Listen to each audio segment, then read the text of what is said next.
Welcome back to the Gotham Graffiti Podcast, episode 30. This is a bittersweet episode today. If you notice, we took about a week off. We have had quite the life update. Not to go into too much detail because it would be boring and too much legalese to explain. More or less, we lost our apartment. Not because we didn't make payments, not because we were bad tenants, just there was a miscommunication of some kind when our lease was expiring and a new tenant was signing, and it was too late for us to try and find another place, so he's going to live somewhere else and I'm also going to live somewhere else. So obviously the episode will no longer be a weekly thing. Or I'm sorry, the show won't be a weekly thing. What we have discussed and what we're going to try and do is once he gets settled where he's at and I get settled where I'm at, we're going to try and get together and film an episode or two about every 3 months, kind of quarterly like that. If there's a big movie coming out, things of that nature, we're going to tackle them and, get an episode or two out for y'all. So this will by no means be the very last episode you see of us. It's just going to be the last one for a while. And so in spite of that, we decided to do something just fun. Nothing necessarily in rotation. What we're doing is we're doing kind of a top 10, but they're broken up in fives. We are doing our top 5 favorite comic book characters and our top 5 favorite comic book movies. Yes. With an honorable mention for both. And big caveat here, I use the word favorite, not best. We're not ranking what we think the best comic book movies and characters are. We're ranking our favorites. Correct. So let's start with characters. Okay. So what is your honorable mention character? My honorable mention, this one's a little tough because the top 5, he just missed the top 5. Which is, I have the Flash. Oh, okay. I have the Flash. He would have been number 6. Barry or Wally? Barry. Okay. Barry Allen. I do like Wally West, but I'm more of a Barry Allen guy. Okay. I know Wally West was in the Justice League TV show, so there is that. But I'm more of a Barry Allen guy. I was a really big fan of the Flash TV show back when it was still good. The first, is it the first 4 seasons? It's or like the first 3? It's like the first 3. Yeah, first 3 seasons. The first 3 seasons are pretty solid. Because I remember watching season 4. I got bored halfway through it and stopped watching. Is it Flash or Arrow that it's like the first 3 seasons are good, the rest are bad, and then the last season just somehow ended up being really good? I think that's Arrow. I think you're right. I think that is Arrow. Because I know the Flash really never really got. It never really got back on track. It never really got back on track. Although his suit got better and better with each season. Like season 9's suit for the Flash looks like they ripped it off a comic book page and they put it on the TV. Gotcha. Okay. But yeah, Flash. What's your honorable mention? Honorable mention. My honorable mention, much like his, I will put a disclaimer. My lists are very DC heavy. I'm a DC fan at heart. I love Marvel stuff. It's just not DC for me. That's by no means a slight on Marvel. So, that being said, my honorable mention is Wolverine. Definitely was a little bit painful leaving Logan out of the... Especially after the movie we just watched. Right. It was definitely a little painful leaving Logan out of my top 5. But these 5 characters that I've got on my list I have been fans of since I was either an adolescent or for 10 plus years. Wolverine's been more of in the last 6 to 7 years I've really become a Wolverine fan. So he would be 6. He'd be right there. I can go on and on about the reasons I love Wolverine and the iterations I love him in. I think he's one of the best written characters in comic books. I think he's one of those characters that, a lot of characters you have to go to timepieces to read. So Superman being one of them. As much as I love Superman, you have to go read. You have to know what you're reading to read Superman. You can't just pick up a Superman book and whatever. Wolverine's one of those guys. Well, he's like Batman. You can go pick up a Wolverine unless it's an X-Men book. That's a little bit different. Right. But you can go pick up any Wolverine book, jump right in, have a good read, really enjoy it. I mean, he was before the MCU a part of the big 3 for Marvel. And, so my honorable mention is Wolverine. All right. So getting into the actual list itself, what is your number 5? So number 5 for me is Martian Manhunter. I have him. Wow, I didn't think he was going to be in your 5. If we had done this list 3 years ago, he wouldn't have. He would have been in top 10. He wouldn't have been in 5. He would be in my top 10 as well. Yeah, but especially because when I was a kid, not that I wasn't allowed to watch it, I just never really watched the Justice League TV show growing up. I did watch Batman the Animated Series, and I watched like the 40s. Well, it was because you weren't allowed to watch Cartoon Network, right? And that's what it aired on. Well, no, I was allowed to watch Cartoon Network, but it was like certain shows. Oh. Anyways, but I've recently, within the last year or two, I've like really sat down and watched all the Justice League shows and all of the Superman and all of that. And through watching that, I've really like, even though he's only in one show, I've really like fallen in love with the character of Martian Manhunter, just like his backstory and like how he is kind of like Superman, where he's just kind of like a pure-hearted guy and he just kind of wants to help. Yeah. And also like him struggling with the whole like, my people are gone, like kind of similar to Superman, but in a different kind of flavor, I guess. He was an adult male watching his world burn. Yes, right, with his family and his child. And right, like, it's a much different emotional depth there. Right. So like I said, it's kind of like Superman, but it's a different flavor. Obviously, he's green and he can shapeshift, and that's really cool. Yeah, I mean, Martian Manhunter, old John 5, Jones. yeah. All right. My number 5 is Spider-Man. Spider-Man. Okay. I know some people are like, how is he 5? Obviously, dude, it's Spider-Man. I love Spider-Man. Right. I've said it on this channel before. The Tobey Maguire trilogy is my favorite superhero comic book trilogy ever. I like it more than the Dark Knight trilogy. I like it more than the X-Men trilogy. I like it more than any of the MCU trilogies. It is that is my, like, when I want to watch a superhero movie and not have to like set out 3 hours, I'm putting in one of the Tobey movies. Yeah. And then going into just the 90s, I grew up on the 90s show. The two biggest shows I grew up on as a kid were Spider-Man and Batman the Animated Series. Yeah. So, and that Spider-Man defined a era. Like, that Spider-Man was Spider-Man for a long until Tobey came around. That was Spider-Man. And defined a lot of his villains in the same way Batman the Animated Series did. And then, you get into the comics, and there's... I could go through runs. He's like Batman. I can go through runs and runs and runs and runs. You know them all. Right. So I love Spidey. I love Peter. Don't love what they've been doing with him in the last, few years. But, for the most part, throughout his history and his lore, I've always loved Spider-Man. Yeah. For me, number 5 is Spider-Man. Well, he's actually my number 4. Okay. So, I grew up on the Spectacular Spider-Man show, and I grew up with the Tobey movies as well. And I will say, because I don't want to just... A lot of what Gunnar said about Spider-Man is the reasons why I like Spider-Man as well. I just watched different shows growing up. But one thing to kind of touch on, I think the reason why we dog on Tom Holland's Spider-Man so much is because we like Spider-Man. He's correct in our top 5 characters of all time, and the way that we see the character of Spider-Man being treated... And then everyone just doesn't care or isn't understanding why, why he is a bad iteration of Spider-Man, despite the fact that everyone really likes him.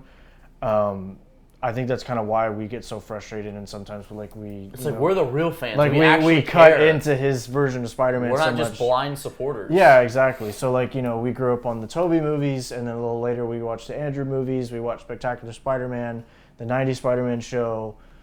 Just all the things. Yeah, not to cut you off, just really quick. As much as we talk about Tobey, we also love Andrew. We were 12 years old when the first Andrew movie came. We also came up on the Andrew movies. I love both Andrew movies. Yeah. It's we love Andrew. It's like I just said. It's like I just haven't been a fan of what they've been doing in comics and movies the last few years. Yes. Has not been my favorite. Yes. But everything before then, we like Spider-Man. A+. Not Iron Boy Jr. Iron Boy Jr. Who's your number 3? My number 4. Or number 4. My number 4 is The Flash. The Flash. More specifically, Wally West. Yes, I figured. Wally West. The Flash was always one of those, when people asked who's your second favorite superhero? It was probably Flash, but I didn't really know why. I just always liked the Flash growing up on the Justice League show. And then I got a little bit older and actually started to read the Flash. And the way I got introduced into Wally was reading the Titans run and reading him as a Titan and as Kid Flash and growing into... And also Young Justice. How he has one of the most popular episodes, one of the most well-done episodes of the entire show. Also, the fact that he's the fastest man in comic books ever. I just love Wally. A little bit about me and my background. I come from a working class family. I myself am a blue collar worker. So it's really cool to see Flash, this like godlike superhero, especially Wally. If you don't know, he's not like Barry. He's in Keystone City. Like his city is Keystone. He goes to other cities, but his main city is Keystone. And when you read the Jeff Johns run, that's something he talks about, where he's like, I love this city. He goes, it's the backbone of America. It's working class people just like me. So it's like I can relate to Wally, and I understand Wally. He's just one of the boys. He's trying to make a few bucks. He's trying to be a good person. He's trying to provide for his wife, and wants to have children. And I can relate to Wally a lot. And then also the fact that he's the Flash is just sick. Right. I also tend to really enjoy Wally's interactions with villains more than I do Barry's. Not that Barry's are bad. Wally has a little bit more of that Dick Grayson, Peter Parker human side to him, I think. Yeah. And so you get some of those great interactions, like with him in the Human Knight in the Justice League show. You get some of them in the comics where he really wants to help these people, and he wants to help them out. So all that being said, and then of course the Jeff Johns run, the two omnibuses, the first two of the Flash that he did, that arc is probably in my top 3 favorite comic book arcs ever. So for all those reasons, Flash is my number 4. Okay. So who's your number 3? My number 3 is, this might surprise him, is Nightwing. So my 3 favorite superheroes have kind of fluctuated, or maybe 4 have fluctuated for the last couple of years. And then when we sat down to like do our notes for this episode, like I think I've got it in the order that I'm going to go for a little bit. So Nightwing actually used to be my favorite superhero for a long time. For a long time, yeah. I went through a phase where I liked Robin more than I liked Batman. And then extending that, Nightwing became one of my favorite characters because as much as I loved Robin, he was still Batman's like little kid. Right, yeah, his ward. Son. And so then seeing him grow up and and seeing him go out and do his own thing and like seeing a version, because essentially what Nightwing is he's what Batman could have been if he had a little bit more support. So like obviously he had Alfred, and Alfred's an amazing father figure to Batman, but I think that because Dick Grayson was adopted by Bruce Wayne, who knew exactly how he was feeling after the death of his parents, and he was able to grow him up and train him and teach him, and then give him the assurance. It's like, hey, I know exactly what you're feeling, but going into the darker elements, going where I went, I don't want you to go there. I want you to be better than I was. Be better. And there's been many a times where Batman has, he's talking about Dick Grayson. He's like, yeah, like Dick Grayson is what Batman should have been. Like he should have been more, I don't want to say lighthearted because that's not really what it is. Although he should have had more hope. Yes, like he's more of a hopeful character. He has more. He doesn't look at the world through such a dark lens. Correct, and also he has like the relatability, because once he grows up and he gets his own apartment, he doesn't have the funding of Batman anymore because he wants to be out on his own. He has the very like Peter Parker aspect of him where he's just trying to make it from day to day. He has his job. He became a police officer for a little bit just because he just wanted to have that extra layer of helping Bloodhaven. So yeah, like he's always been one of my favorite characters, and he was my favorite character for the longest time. But I think here recently, he's been demoted just a little bit. But not because I don't love him, but just you're gonna read that Tom Taylor run when it officially comes out as like an Omni and be like, all right, never mind. Never mind. He's back at number 1. So anyway, what's your number 3 for me is Darkseid. Darkseid. Of course, you have a villain up there somewhere. Yeah. Darkseid. Yeah. So Darkseid to me has always just been one of those characters that's just like, since I was a kid, I remember seeing Darkseid for the first time in Super Friends, and and watching him in Superman the Animated Series. And Darkseid to me was always, what Darkseid did for me as a kid? He made Superman interesting. I never thought Superman was interesting as a kid. I kind of thought he was boring and vanilla. But when I saw Darkseid, I was like, oh, okay, maybe I'll check out what Superman's doing when he's fighting Darkseid. Yeah. I just have always loved the fact that he's this like not even a demigod. He's a new god power. He's just a powerhouse, and he's wickedly smart. He's He's overpowered powerful. And one of my favorite things about Darkseid is he almost has like a cockiness to him. Kind of like an arrogance of like, well, yeah, but you're not going to do anything. I'm Darkseid. What do you? Yeah, there's some great one-liners that Darkseid has in multiple different lores, and then just going through books, reading the New Gods Omnis and the New Gods books from Jack Kirby, reading the 2000 Superman, Batman, Public Enemies, reading some of the later 2000 Superman stuff, the New 52 Justice League stuff. Just from a book aspect, Darkseid became my favorite villain for a long time to read. Like, if I knew Darkseid was in a run of something, I went and picked it up because I was like, well, I want to read Darkseid. Right. Just love the character. Also, let's not get over complicated about it. He looks sick. So, like, the little kid in me is like, oh, he just looks super cool. He's like one of the coolest looking comic book characters ever. He's got one of the coolest poses ever. Yeah. Just floating with his hands behind his back. I always loved how he was the big bad. I've always thought from an unbiased standpoint, Darkseid is the best big bad in all of comics. He is the best big bad. Easily. Just for all those reasons, I don't have too many deep related. Obviously, I don't relate to Darkseid. Right. You'd hope not, right? Hopefully, I don't relate to Darkseid.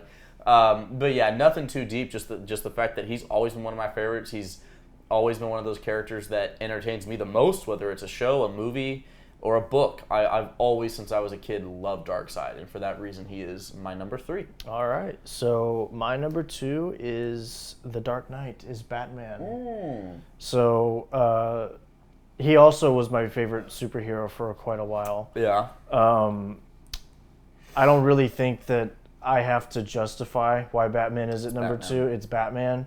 I grew up watching Batman the Animated Series and, the 80s Michael Keaton, Val Kilmer, George Clooney Batmans.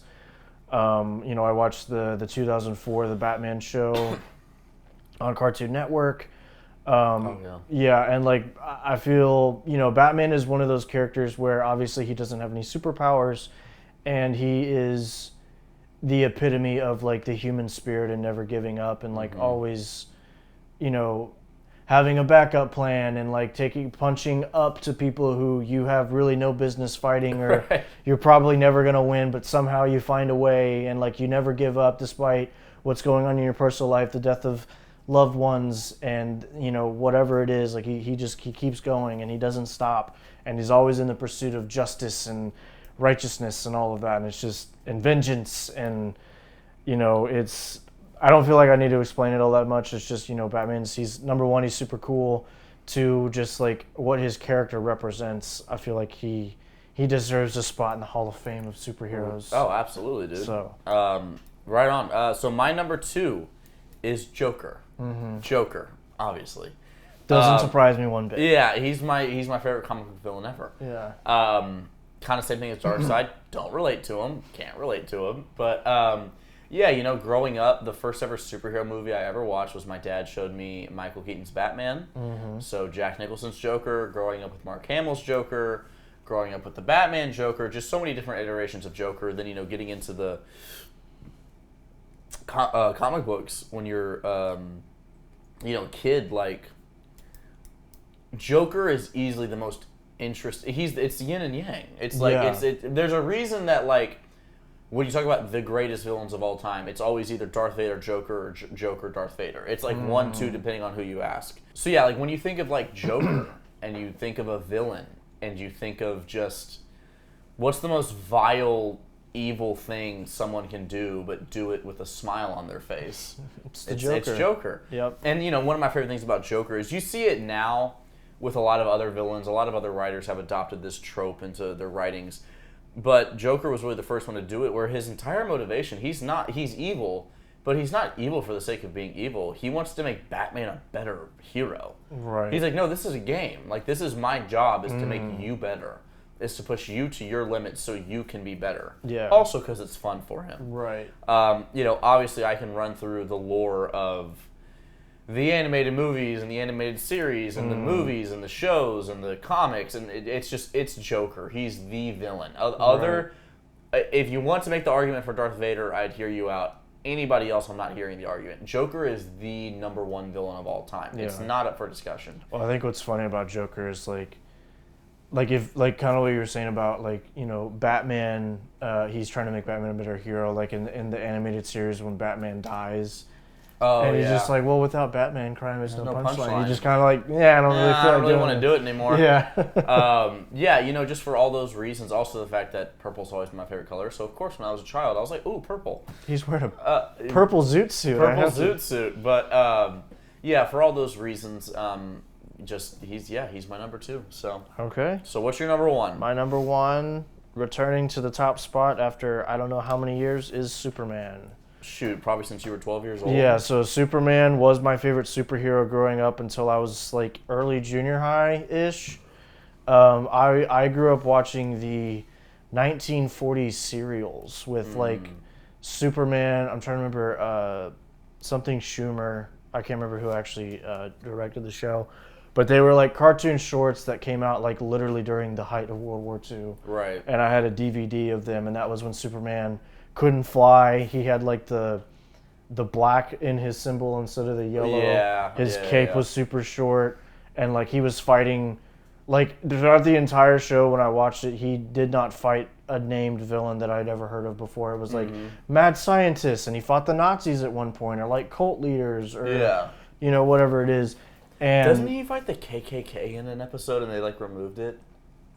No, the guy does wear a white sheet with a pointy hat. Oh, but so it's like assumed. Yeah, but like Lois Lane goes to Africa for some story on a tribe or whatever, and the tribe, like some white dude, like was like, "I am your god to this tribe," and he was wearing that get-up, but it wasn't supposed to be the KKK, but like kind of, sort of, yeah. And so like then the tribe then attacks Lois, and Superman has to go save him. Gotcha. Or save her. So, but yeah, so I also, one of the very first Superman or superhero movies I ever watched was like the 1970s.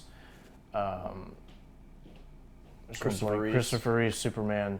I watched that. I watched Superman 2. So I've always grown up with appreciation of Superman.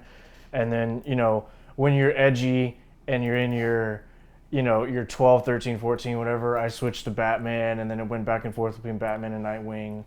But as I've kind of grown up and just how crazy our world is today and how much evil we see in the world, returning to a character that, yes, I understand that he might be vanilla to a lot of different people, although I would somewhat disagree. I do, he was the very first superhero and all of his powers are very vanilla, but he does have a relatability of the Peter Parker trope, where he's a reporter, he's just a regular guy who's trying to make ends meet with his apartment.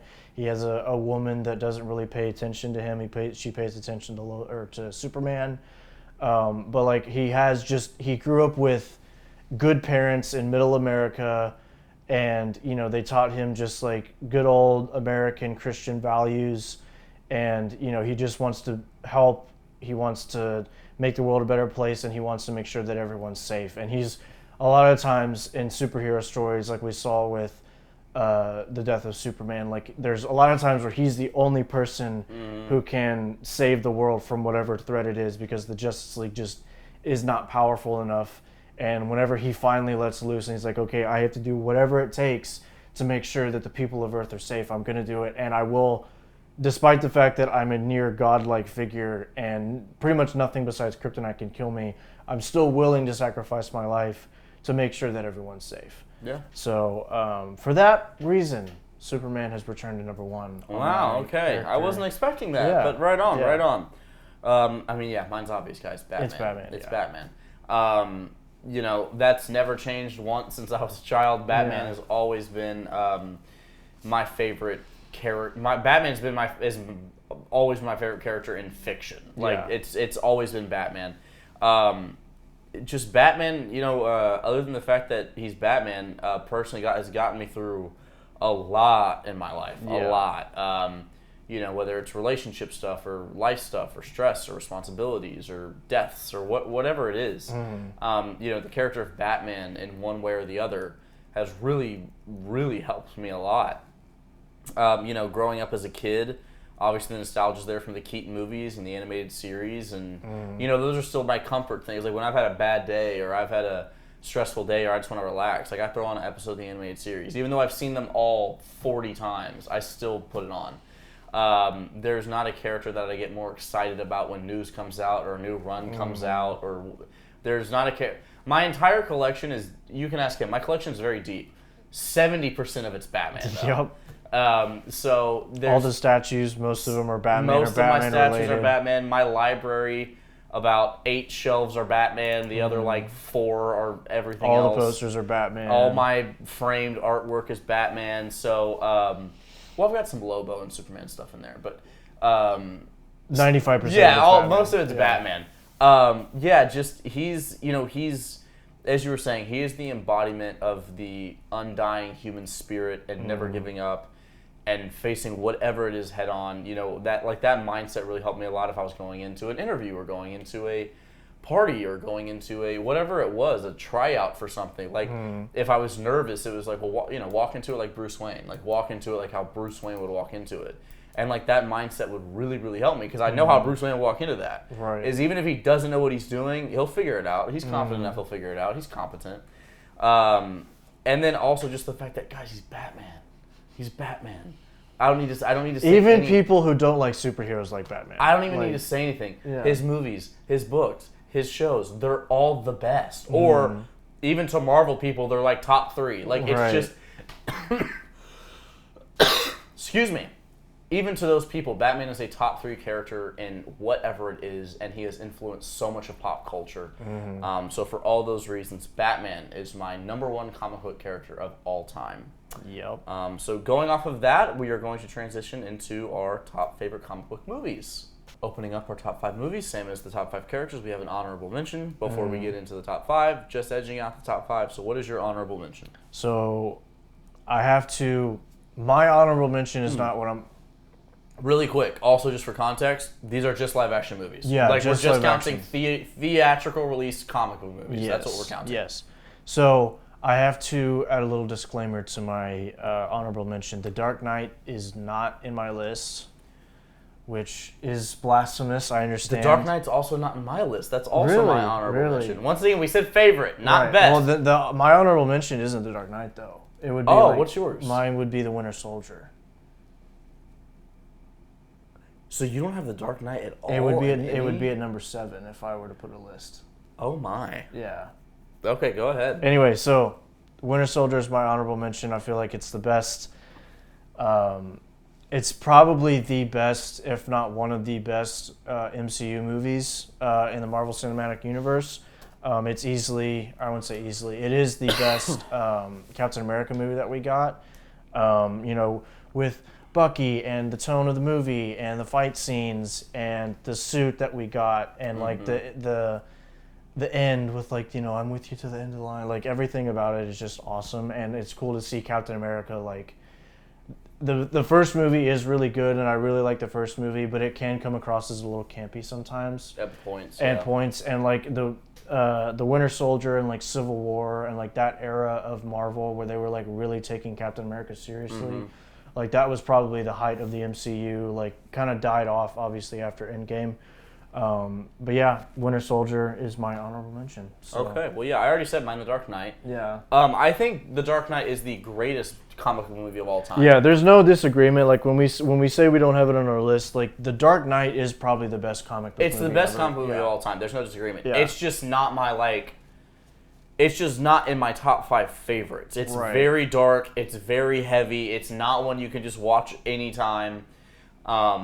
It's a piece of art, though. It is a piece of art. It is art on film. I don't need to say anything about it. You know it. It's just right outside my top 5. It's not my top 5 favorite. It is in my top 10 favorite. It is my number 1 of all time. Just to get that out of the way, but yeah. For all that being said, my honorable mention is The Dark Knight. So, what is your 5th favorite movie of all time? My 5th favorite comic book movie of all time is The Avengers. The very first Avengers. Interesting. Okay. So, whenever I want to rewatch something from like the old MCU, it's either the first Captain America movie or it's the Avengers. Or the Avengers. It wasn't the very first comic book movie I've ever seen because I'd seen others, but like this was one of the first I'd seen when I was a kid. I actually remember when I went over to your house and we got it from Redbox, and we watched it on your TV. Oh gosh, yeah, that's right. Yeah. It's one of those where it's like, it's the very first time we had ever really seen, besides like the X-Men, we had ever really seen like a team up superhero movie, especially a movie that had all of them had their own previous movies and then they all came together for, you know, to defeat the big bad. It's just the first Avengers movie, it doesn't take itself too seriously, and it's just kind of like a fun, like, saving the world with Captain America, you know, the Hulk, who are all awesome Marvel characters, you know, Thor, Iron Man, all of that. It's a generic superhero team up, but like in the best way. Yes, in the best of ways, yes. Also, I just have a lot of nostalgia for it, so that's one for sure. That's also one of the other reasons is at number 5. I don't really have a whole lot else to say about the movie, but yeah, right on, man. Number 5, Avengers. My number 5 is Logan. Logan, that's a good pick. Logan. That's a good pick. Obviously, we talked about it a little bit earlier, that Wolverine, he just edged out my top 5 favorite comic book characters at 6. He is in my top 5 favorite movies. Yeah. Logan was, you know, at the time, Deadpool and Wolverine just came out, and me, myself, everybody's saying this is the Wolverine we waited years to see. But up until this point in time, we hadn't seen it. This was as close as we got, and man, did they do a good job. We had been waiting for an R-rated Wolverine for 20 years, it felt like, and we finally got it. It's Magnold, I don't know how to pronounce it. The director did a phenomenal job. I mean, the soundtrack in this movie, Johnny Cash's "Hurt" being the main score of the film, is just... the movie itself is just same thing as The Dark Knight. It's art on film. Yeah. The story of Logan and the closing chapter of him and Professor X, and just these stories of the X-Men and Logan and the grief he's in as an old man and this daughter he has and having to say goodbye to a friend, and then also just you're watching a once great man die. You're watching him die and fall apart. And you're watching how he doesn't care that he is, but the people around him do and want to help him. And he, in turn, has to help them. He has to do it. He has to saddle up one more time. You know, like old John Wayne. Logan is very much a Western. Yeah. It is very much an old Western, especially if you watch the black and white version. I mean, the way the movie sets the tone of in the first 3 minutes, he's chopping off arms and heads because they're trying to steal his limo because he's a driver. It's the only way he can make any money.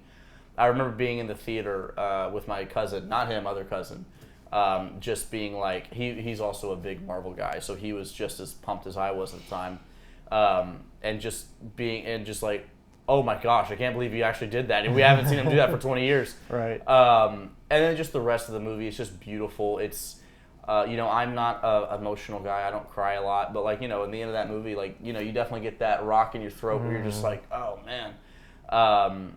But it's just amazing. It's a 10. I don't have a whole lot to say about it because if I say too much about it, I'll do it injustice.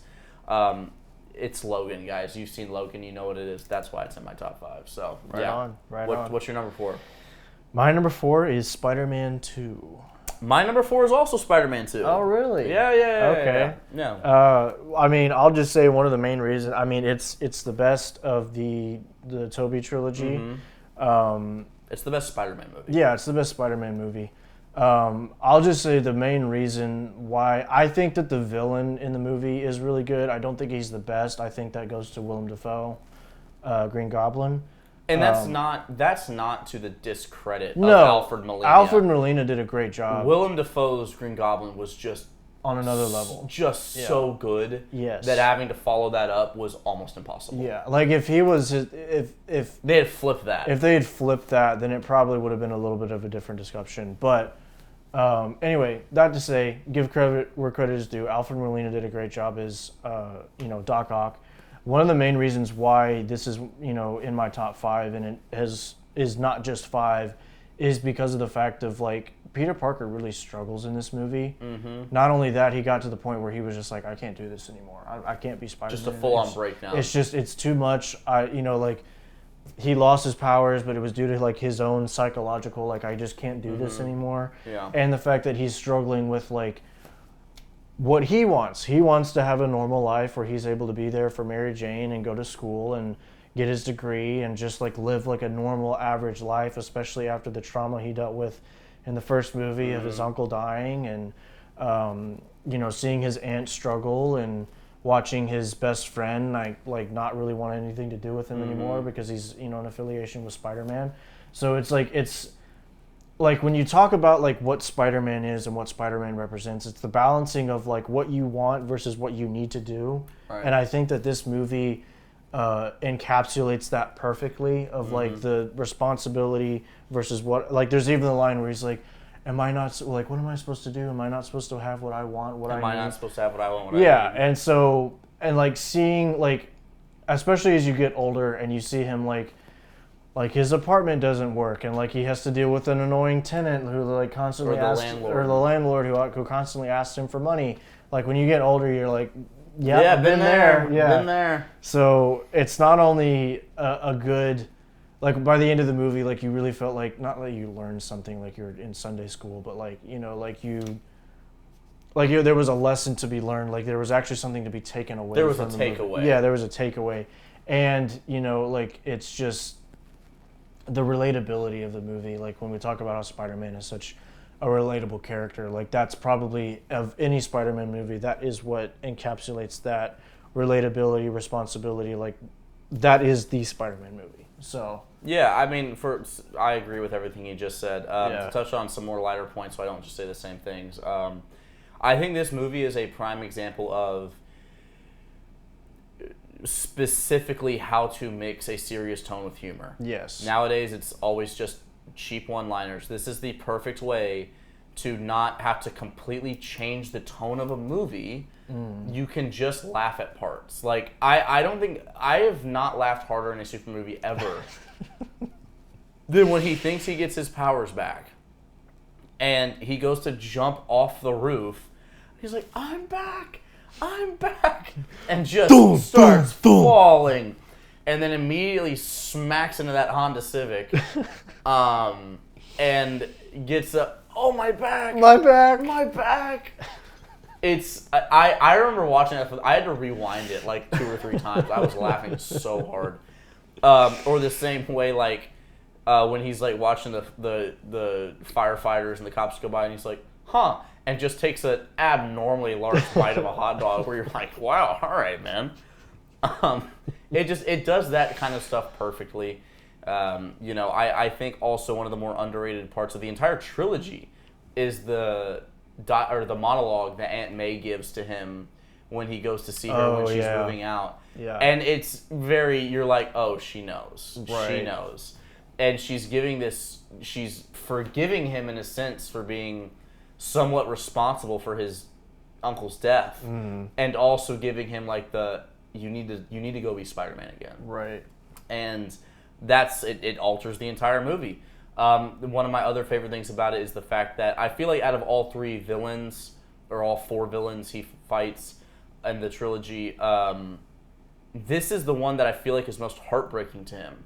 Because this is his hero. You know where they say the saying, don't meet your heroes? Yeah. It's like, this is why.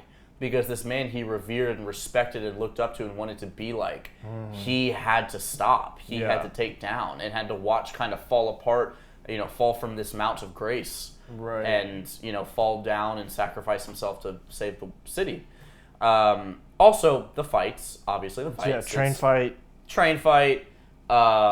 The fight on the building, just all of it. Yeah. Just for all those reasons. Also, I love Harry's development in this.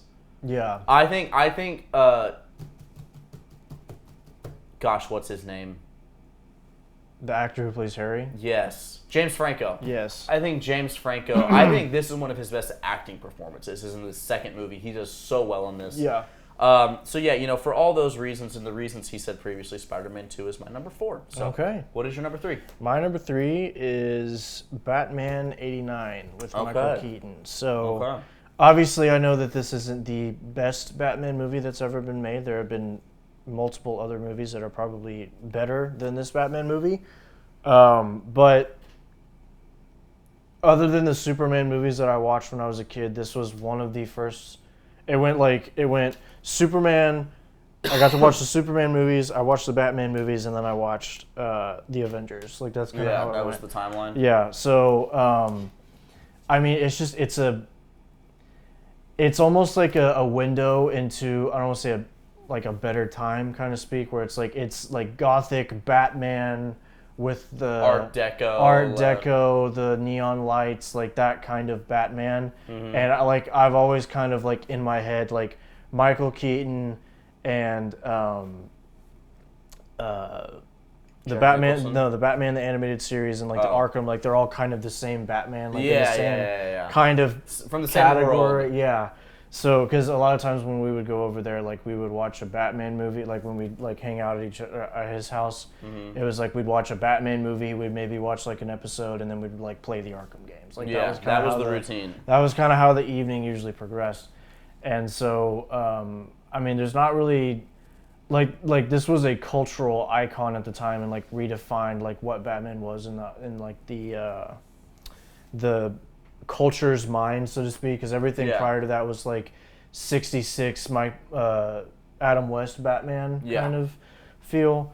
But yeah, this is like I've got 3 or 4 different models of this Batmobile in my room in different forms. Like I have a Hot Wheel version, I got a Lego version, I've got like a big, it's like this big, like the Hot Toy version of the Batmobile, and like all of that. So I don't really feel like I need to say a whole lot about this movie. It's just it's a nostalgic gothic like Batman movie that I feel like every Batman movie should, or every Batman fan should watch at least once. Absolutely. So, yeah. So my number 3 is The Batman.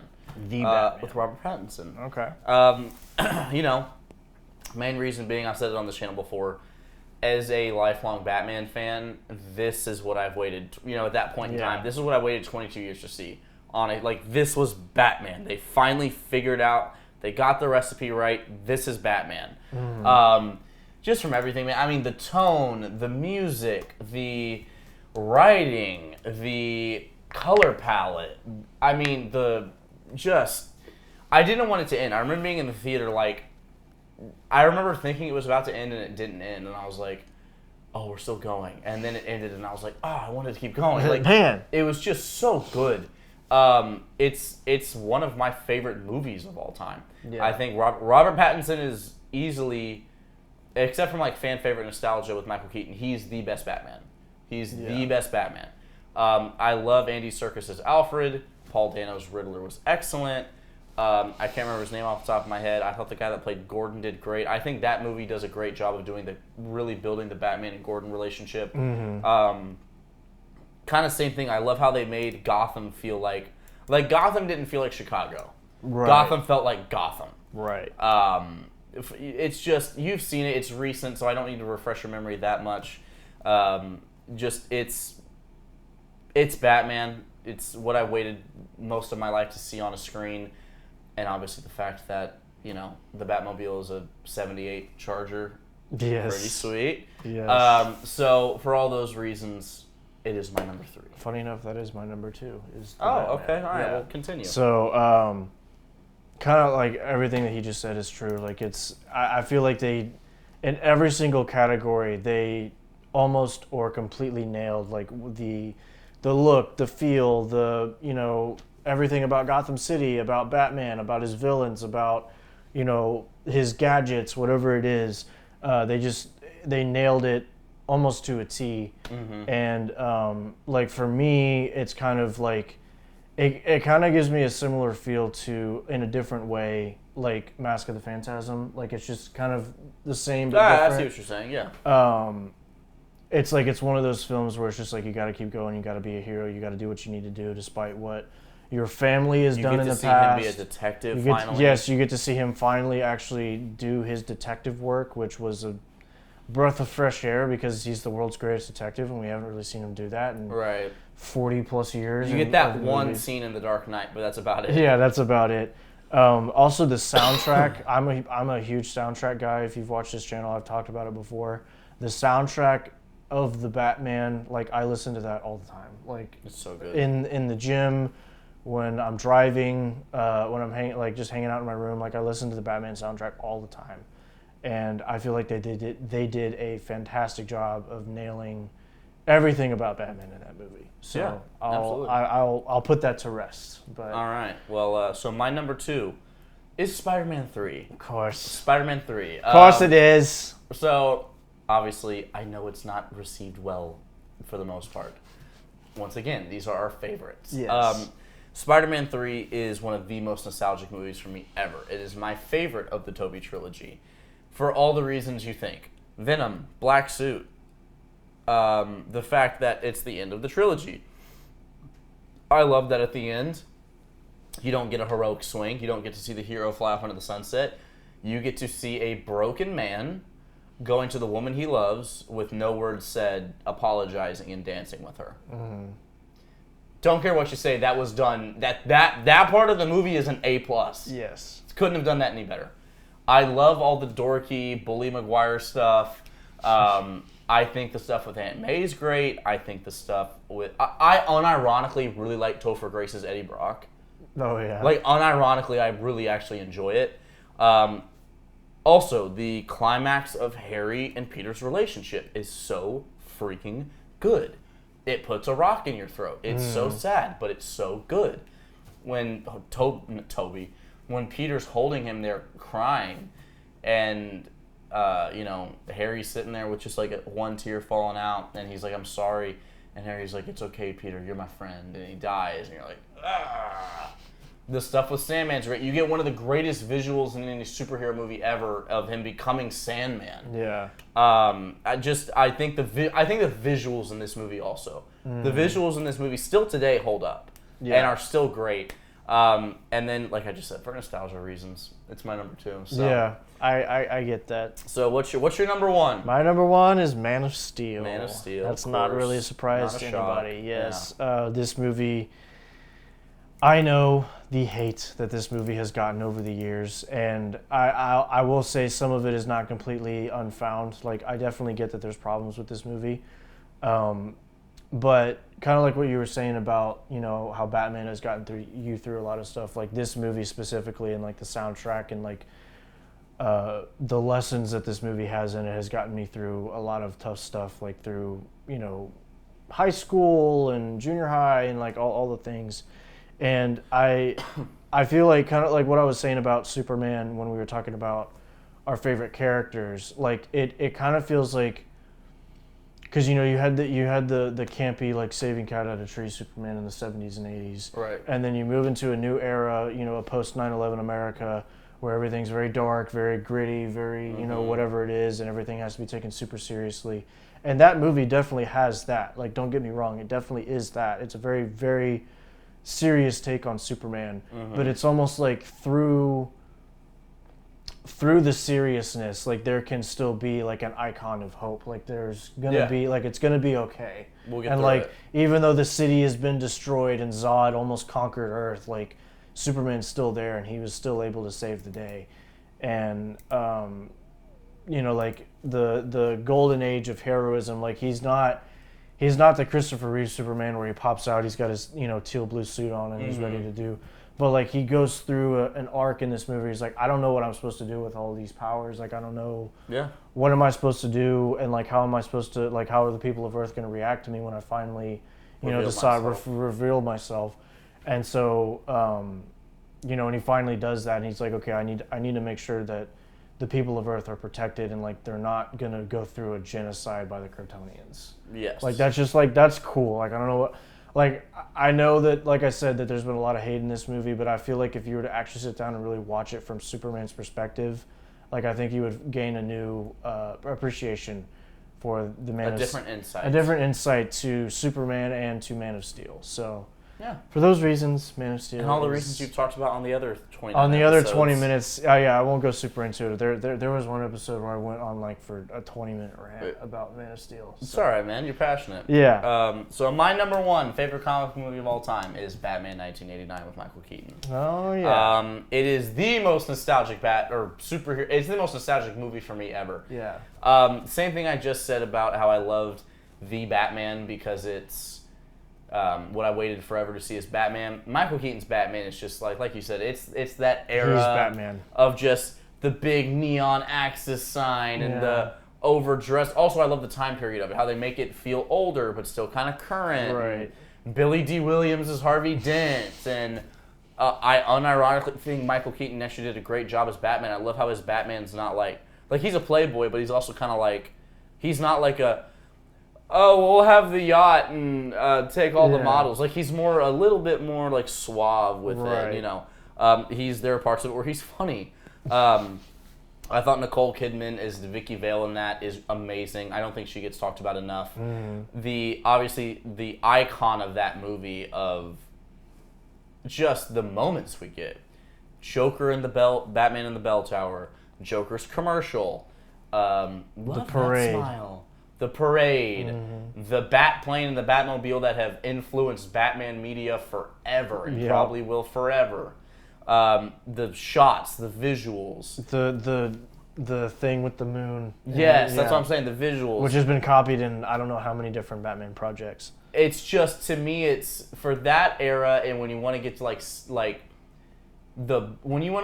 the not super dark, nitty-gritty Batman, but you're like, what's Batman? Like, that's Batman. That's fun, good, but still taking serious Batman. Obviously, Jack Nicholson's Joker is amazing in it. Yes, he gets overlooked a lot because of Ledger. Yes, but he still does a great job. He's still great. Oh, the museum part. I mean, the one-liners. Where does he get all those toys? You ever dance with the devil in the pale moonlight? You want to get nuts? Come on! It's just so much of that movie has influenced our, not superhero culture, just culture as America. I love the fact that Michael Keaton loves the fact that he was Batman. Even now as an old man, he's like, on the set of Homecoming, playing a Marvel villain, and he's like, I'm Batman. Like, this is cool and everything, but like, I'm Batman. It's shaped a generation. It gave us the animated series. It's influenced a bunch of other Batman projects, like he just said. It's the first ever superhero movie I ever watched. That was my first superhero movie. It was Batman 1989. So much of my world was influenced by that movie. I still go back and watch it all the time. It's the perfect runtime, too. It's not too long, but it still tells a great story. It's my favorite... Well, okay, I'm not going to say it's my favorite Batman and Joker story, but it's one of my favorite Batman and Joker stories. It's right up there.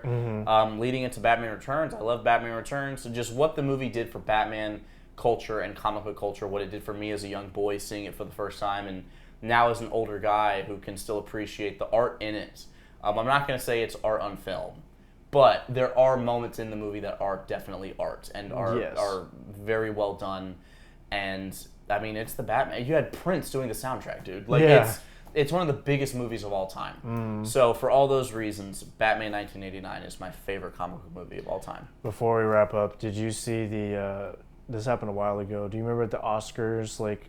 when Schwarzenegger and DeVito were in the crowd. Yeah, and they were like, you know, it's like, oh, you know, SOB, like, you and he's just like, like, bring it on Batman.